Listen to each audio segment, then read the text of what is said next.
Quero saudar a amada igreja com a graça e a paz de nosso Senhor e Salvador Jesus Cristo. Amém? É uma alegria estarmos aqui de volta, aqui em Paú, revendo rostos queridos, pessoas amigas, queridos irmãos. Pastor Arthur me incumbiu de trazer a reflexão na noite de hoje, no culto deste domingo.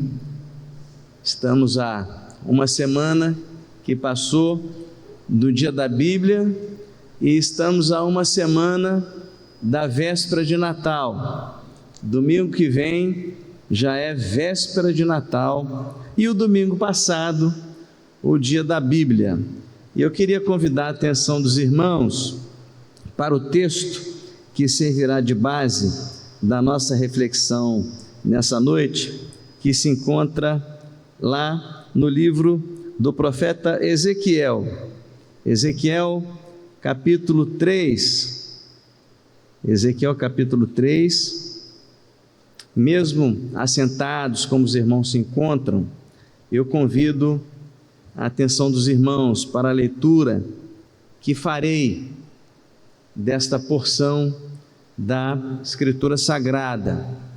Ezequiel capítulo 3. Ezequiel está ali depois do profeta Jeremias, depois das lamentações de Jeremias e antes de Daniel. Ezequiel capítulo 3. Os irmãos encontraram o texto? Digam amém. Diz assim o texto bíblico: ainda me disse, filho do homem, come o que achares, come este rolo, vai e fala à casa de Israel. Então abri a boca, e ele me deu a comer o rolo, e me disse, filho do homem, dá de comer ao teu ventre, enche as tuas entranhas deste rolo que eu te dou. Eu o comi, e na boca me era doce como mel. Disse-me ainda, filho do homem, vai, entra na casa de Israel e dize-lhe as minhas palavras, porque tu não és enviado a um povo de estranho falar, nem de língua difícil, mas à casa de Israel, nem a muitos povos de estranho falar e de língua difícil, cujas palavras não possas entender. Se eu aos tais te enviasse, certamente te dariam ouvidos, mas a casa de Israel não te dará ouvidos, porque não me quer dar ouvidos a mim, pois toda a casa de Israel é de fronte obstinada e dura de coração. Eis que fiz duro o teu rosto contra o rosto deles, e dura a tua fronte contra a fronte deles. Fiz a tua fronte como diamante, mais dura do que a pederneira. Não os temas, pois nem te assustes com o seu rosto, porque são casa rebelde. Ainda me disse mais, filho do homem, mete no coração todas as minhas palavras que te hei de falar, e ouve-as com os teus ouvidos. Eia, pois, vai aos do cativeiro, aos filhos do teu povo, e quer ouçam, quer deixem de ouvir, fala com eles, e dize-lhes, assim diz o Senhor Deus, levantou-me o Espírito, e ouvi por detrás de mim uma voz de grande estrondo, que levantando-se do seu lugar, dizia, bendita seja a glória do Senhor. Ouvi o tatalar das asas dos seres viventes, que tocavam umas nas outras, e o barulho das rodas juntamente com eles, e o sonido de um grande estrondo. Então o Espírito me levantou e me levou. Eu fui amargurado na excitação do meu espírito, mas a mão do Senhor se fez muito forte sobre mim. Então fui a Tel Aviv, aos do exílio, que habitavam junto ao rio Quebar, e passei a morar onde eles habitavam, e por 7 dias assentei-me ali, atônito, no meio deles. Amém. Que Deus acrescente a sua bênção à leitura do texto da sua palavra. Meus irmãos, gostaria de falar com os irmãos, trazer a reflexão nessa noite, o tema, o livro existencial. O livro existencial. A Bíblia é o livro existencial. O texto nos fala de um rolo. O rolo, na época de Ezequiel, nada mais é do que a Bíblia da época.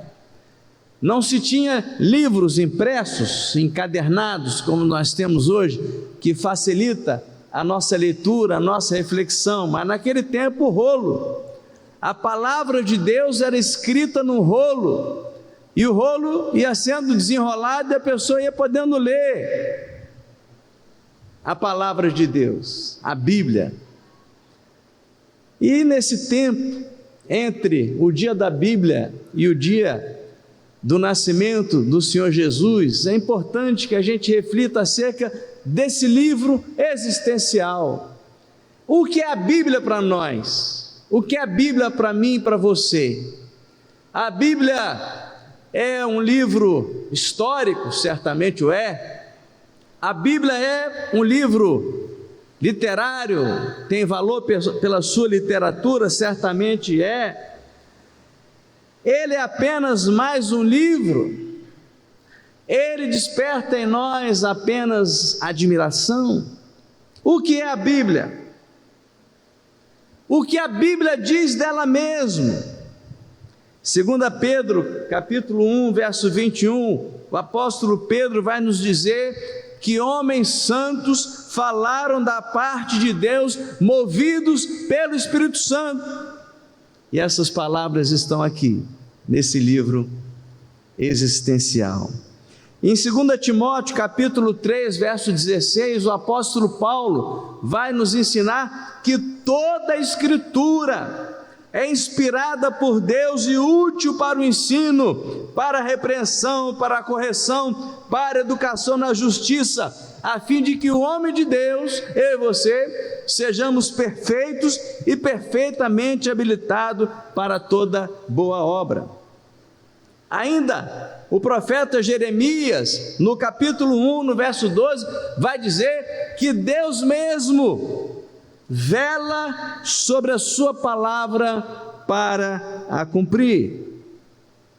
Em Isaías capítulo 55, no verso 11, a Bíblia diz, o Senhor dizendo que a sua palavra não voltará para ele vazia, mas cumprirá o propósito para o qual Deus mesmo a determinou. Ainda no Novo Testamento, o livro de Hebreus capítulo 4, verso 12, vai dizer que a palavra de Deus é viva e eficaz, e penetra até o ponto de separar alma e espírito, juntas e medula. E o que Jesus vai falar acerca da Bíblia, da Escritura Sagrada? Nós vamos celebrar o Natal, que é o nascimento do Senhor, no próximo domingo. E aqui, irmãos, chama a atenção dos irmãos para a profunda identidade que tem a pessoa de Jesus Cristo com a palavra de Deus. A Bíblia vai apresentar o Senhor Jesus Cristo como sendo o Verbo de Deus, o Verbo de Deus. Há uma relação muito profunda, uma identidade muito grande. Jesus falou, eu sou o caminho, a verdade e a vida. Em outra passagem, ele vai dizer, a tua palavra é a verdade. Enquanto a Bíblia é a palavra escrita, Jesus é a palavra encarnada de Deus. Eu convido os irmãos para abrirem comigo lá em João, no capítulo 5. Mantenha sua Bíblia aberta em Ezequiel 3. João capítulo 5, verso 39. Vamos ler juntos, irmãos. João 5,39, Jesus falando: examinais as Escrituras, porque julgais ter nelas a vida eterna, e são elas mesmas que testificam de mim. Mais adiante, no verso 44 em diante, 45, 46 e 47, vamos ler o 46 e o 47, Jesus falando no 46, porque se de fato cresces em Moisés, também crerias em mim, porquanto ele escreveu a meu respeito. Se porém não credes nos seus escritos, como crereis nas minhas palavras? E nós estamos vivendo um tempo de absoluto descrédito em relação ao que Moisés escreveu. Moisés escreveu os 5 primeiros livros da Bíblia, o chamado Pentateuco. Moisés escreveu o Gênesis, o Êxodo, Levítico, Números, Deuteronômio, são os 5 primeiros livros da Bíblia. Moisés escreveu os 5 primeiros livros. Moisés vai trazer a primeira verdade da Escritura Sagrada, logo em Gênesis 1, verso 1, que Deus, no princípio criou Deus todas as coisas. E Jesus está dizendo: se vocês não creem no que Moisés falou, vocês não vão crer nas minhas palavras. Há um conceito de unidade, de totalidade na Escritura Sagrada. Na Escritura Sagrada. Grandes estadistas também se reportaram a respeito da Bíblia. Abraham Lincoln, presidente americano, sobre a Bíblia falou: creio que a Bíblia é o melhor presente que Deus já deu ao homem. Todo o bem da parte do Salvador do mundo nos é transmitido através deste livro.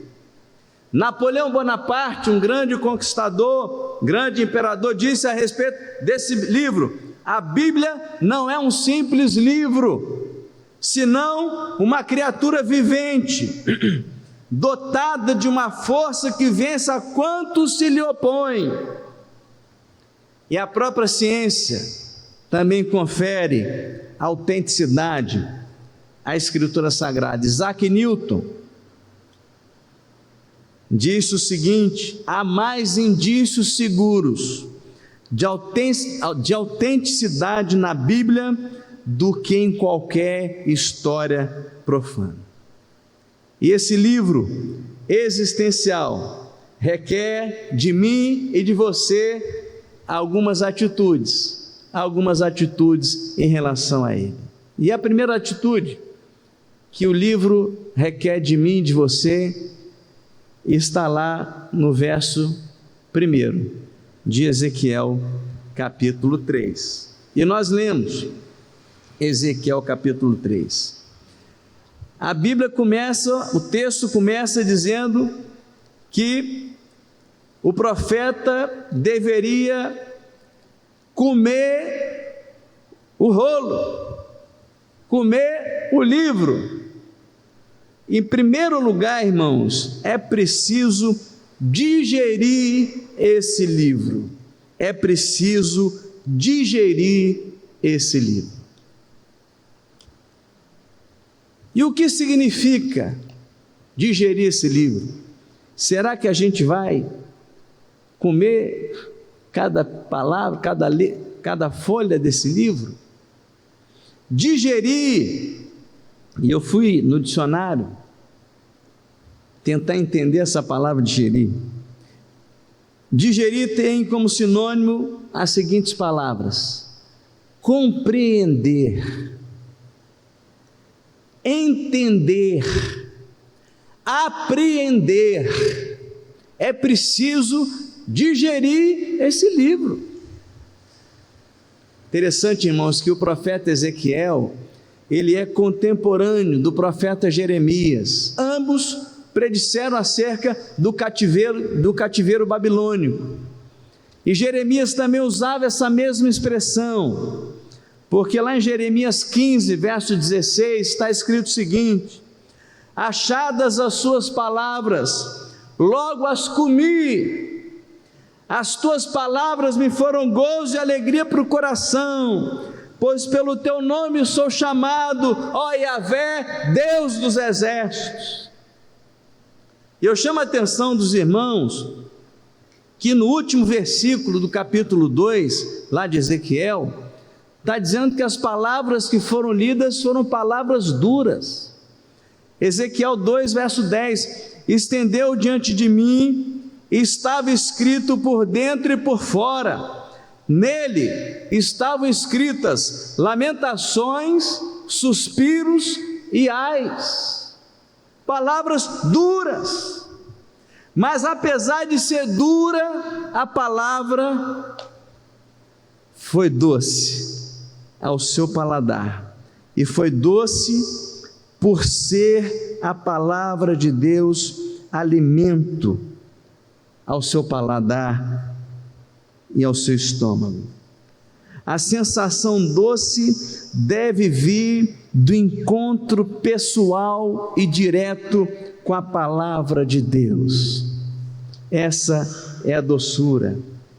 Mais à frente, no verso 10, que nós lemos do capítulo 3, vai vir a palavra dizendo, ainda ele, ainda me disse mais: filho do homem, mete no coração todas as minhas palavras que te hei de falar, e ouve-as com os teus ouvidos. É Deus insistindo com a sua palavra.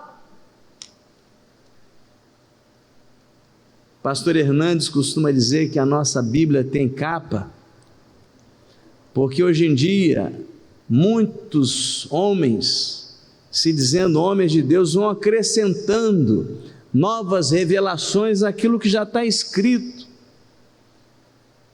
A Bíblia e o rolo que nós lemos aqui é escrito por dentro e por fora, fala de um texto completo, de um texto pleno. Nós não temos que beber água em outra fonte, não temos que beber água em fontes rotas, fontes corrompidas. Temos que beber água na santa palavra de Deus. É preciso digerir esse livro, é preciso digerir esse livro.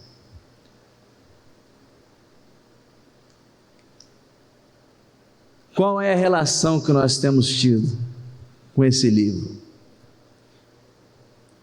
Qual é a relação que nós temos tido? Qual o nível de interesse que nós temos demonstrado? Quanto tempo da nossa agenda esse livro ocupa na semana, no dia, no mês, no ano? Qual a importância? Se é preciso nos alimentar desse livro, se é preciso digerir esse livro, qual o nível do seu vigor alimentar ao final deste ano de 2023? Será que chegamos ao final deste ano com anemia bíblica,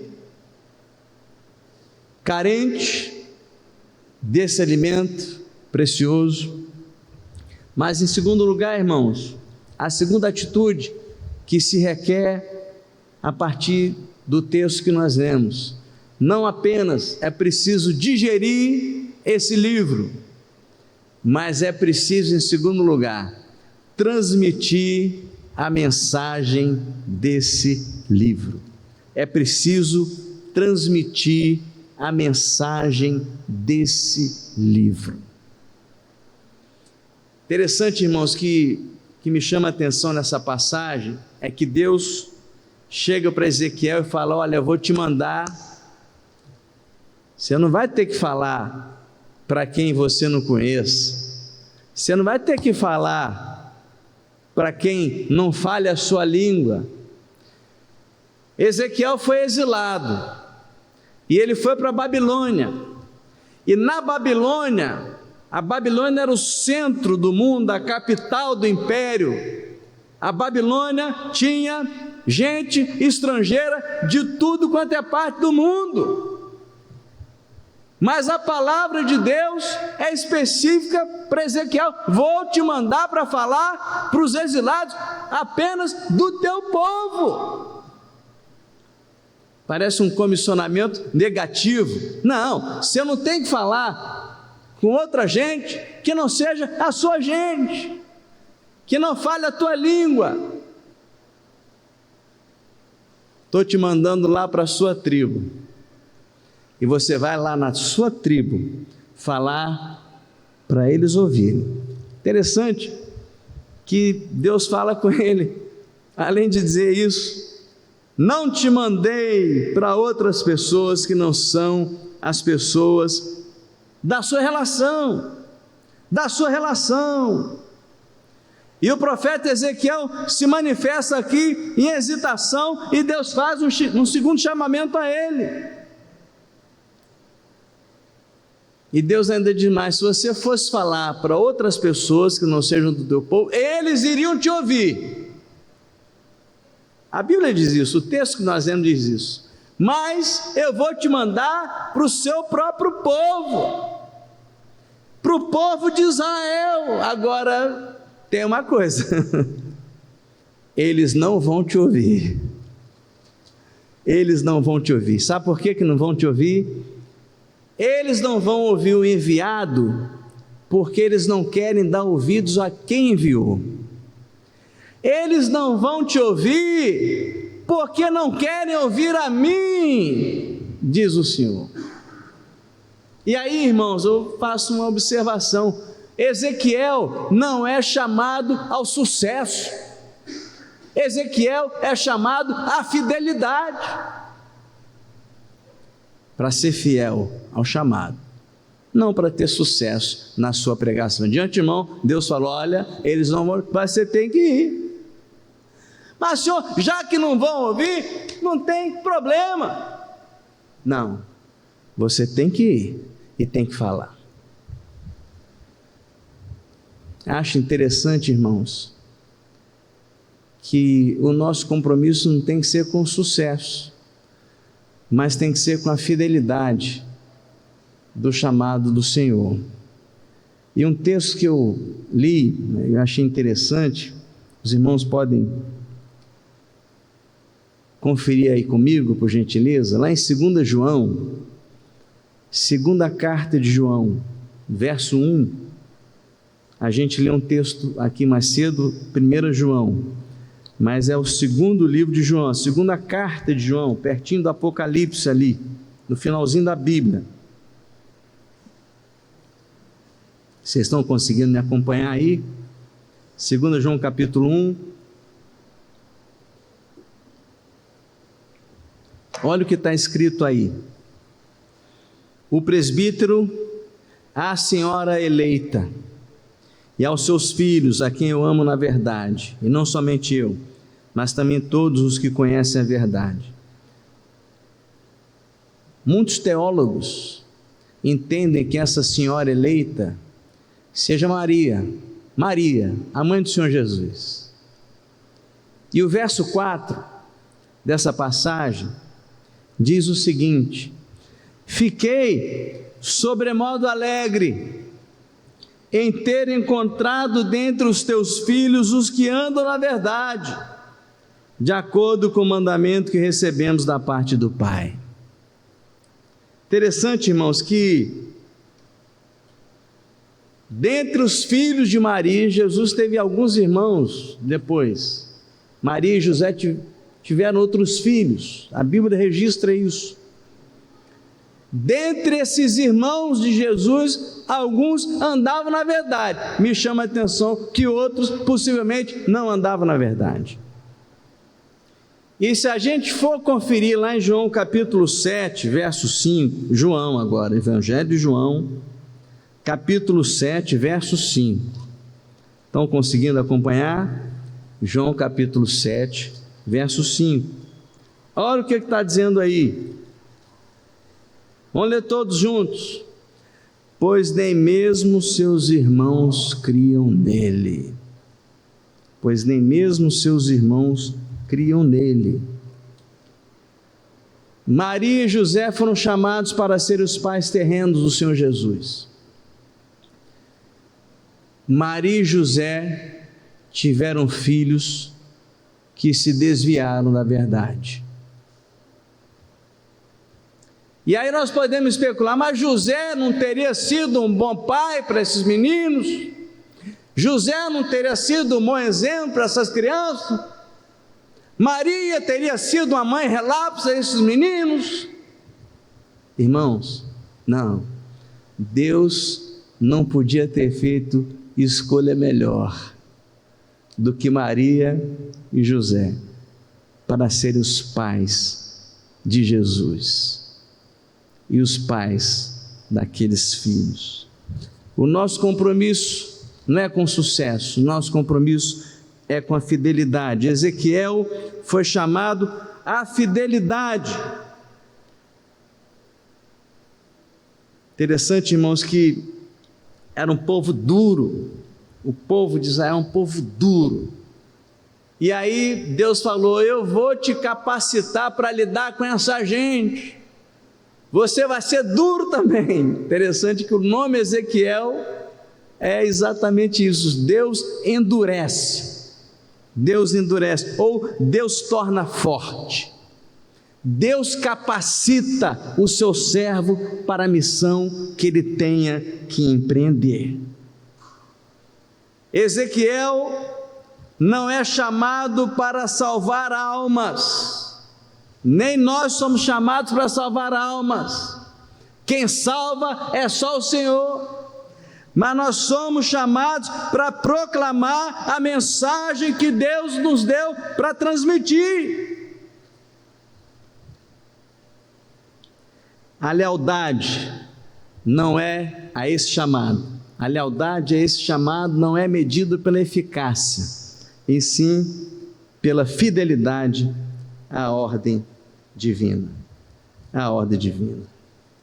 E o verso 11 vai dizer: quer ouçam, quer deixem de ouvir, é preciso pregar a tempo e fora de tempo. Quer ouçam, quer deixem de ouvir, é preciso que nós transmitamos a palavra que nós recebemos.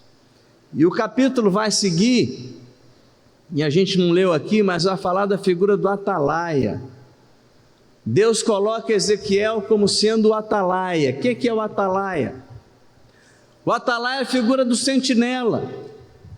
O sentinela geralmente é um militar que fica no posto de observação mais alto, guarnecendo uma cidade, guarnecendo uma fortificação, um forte.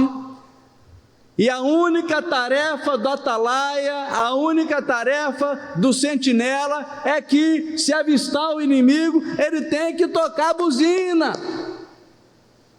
tem que tocar a trombeta, tem que anunciar o perigo iminente.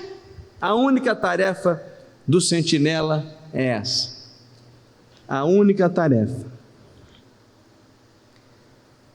Nós não lemos, mas o texto, ao final, no capítulo 3 de Ezequiel, vai falar de 4 grupos de pessoas. 4 grupos de pessoas. O ímpio, que não é avisado. O segundo grupo, o ímpio, que é avisado. Terceiro grupo, o justo, que não é avisado. E 4 lugar, o justo, que é avisado. O primeiro grupo, os ímpios que não são avisados, e Deus vai falar: meu amigo, fala com ele, certamente morrerás. Ele não vai te ouvir, mas você salvou a tua própria pele, você cumpriu sua palavra. O segundo grupo é exatamente os ímpios que ouviram e mesmo assim se mostraram de coração duro. O terceiro grupo é o justo que no decorrer do caminho pisou na bola, no decorrer do caminho se afastou da verdade, no decorrer do caminho começou a se envolver com coisa errada. Para ele também não foi dito nada e ele pereceu. Mas há um quarto grupo, o justo, que pisou na bola, que fez coisa errada, estava indo bem, começou a andar mal. Avisa ele, avisa ele. E ele vai te ouvir, ele vai te ouvir. Em que pese o chamado de Ezequiel é para ser um profeta a toda a nação de Israel, aqui a palavra dá ênfase à responsabilidade individual de como eu e você vamos reagir à palavra ouvida, à palavra ouvida. E aqui, irmãos, o texto vai enfatizar que não é tanto como você inicia a sua caminhada, mas como você termina a sua caminhada. É preciso transmitir a mensagem desse livro. Em terceiro e último lugar, irmãos, é preciso não apenas digerir esse livro, é preciso não apenas transmitir a mensagem desse livro, mas é preciso viver no propósito desse livro. É preciso viver no propósito desse livro. E aí o texto vai nos falar que Ezequiel foi levado para um vale. Foi levado para um vale. E o vale é recorrente na vida do profeta Ezequiel. Lá na frente ele vai ter a visão do vale de ossos secos. E aqui ele é levado para o vale. E no vale ele tem uma experiência profunda com Deus. A nossa vida é feita de muitos vales. E a nossa vida no vale ou na montanha, onde quer que estejamos, só tem sentido se a nossa vida for vivida no propósito desse livro existencial. Ezequiel foi contemporâneo de Jeremias, profetizaram o cativeiro, foi exilado. Ezequiel foi tirado dele o cargo de profeta, o seu ofício. Ezequiel ficou sem fala. Ezequiel lidou com vales áridos na sua caminhada. E essa passagem, meus irmãos, nos ensina a lidar com as limitações da vida. Muitas vezes, Ezequiel foi levado, amarrado por exílio, foi silenciado, ficou sem poder exercer o seu ministério, e muitas vezes a nossa vida também vai ser imposta a nós, limitações, e a nossa vida só tem sentido se for vivida no propósito desse livro. Nós lemos no verso 14, no verso 15, que o profeta se disse amargurado, no verso 14, e atônito. E essas expressões contrastam entre o humor do profeta nesse momento e a sensação que ele teve ao comer o rolo, que era doce ao seu paladar. E o único prêmio oferecido a ele era saberem que um profeta esteve no meio deles. E agora ele está numa terra hostil, ele está vivendo um choque cultural, ele não está acostumado com o clima daquela terra, uma terra baixa, pantanosa, ele está longe do templo, ele perdeu sua posição social, ele perdeu a sua posição profissional, ele está literalmente no vale da amargura. E nesse momento, ele recebe a notícia da morte da sua esposa. E nesse momento, ele passa a enfrentar hostilidades dos seus próprios compatriotas. Nesse momento, a vida só tem sentido se estiver no contexto da vontade de Deus. Alguém já disse que o lugar mais seguro do mundo é o centro da vontade de Deus. Os caminhos do Senhor geralmente são estranhos e inescrutáveis. O livro de Ezequiel é um diário espiritual do encontro de um homem com Deus. Suas experiências levam o leitor a chorar por ele, embora ele nunca chore por si próprio. Eu quero, irmãos, concluir a nossa reflexão. Uma semana depois do dia da Bíblia e uma semana do Natal, quero encorajar os irmãos a, primeiro, encontrarem espaço na agenda dos irmãos para a digestão desse livro. Encontre espaço na sua agenda, ou melhor, faça espaço na sua agenda. Abandone um hábito negativo e coloque no lugar um hábito positivo da leitura da palavra de Deus. Se dedique, aprenda, apreenda, compreenda, leia, estude, reflita, digira esse livro. Segundo lugar, seja fiel a Deus e transmita a mensagem desse livro. Que mensagem nos traz esse livro? Ó, que tempo oportuno, o Natal, para transmitir a mensagem desse livro. O menino nascido na manjedoura, o homem crescido na Galileia, o Deus encarnado que se doou na cruz do Calvário para nos dar vida e vida em abundância. Interessante, irmãos, que na passagem que nós lemos, é que ao transmitirmos a mensagem deste livro, nós temos uma certeza: nós teremos a companhia do Senhor conosco na transmissão dessa mensagem. O Senhor está sempre presente com o seu mensageiro. Deus está contigo na transmissão da sua palavra.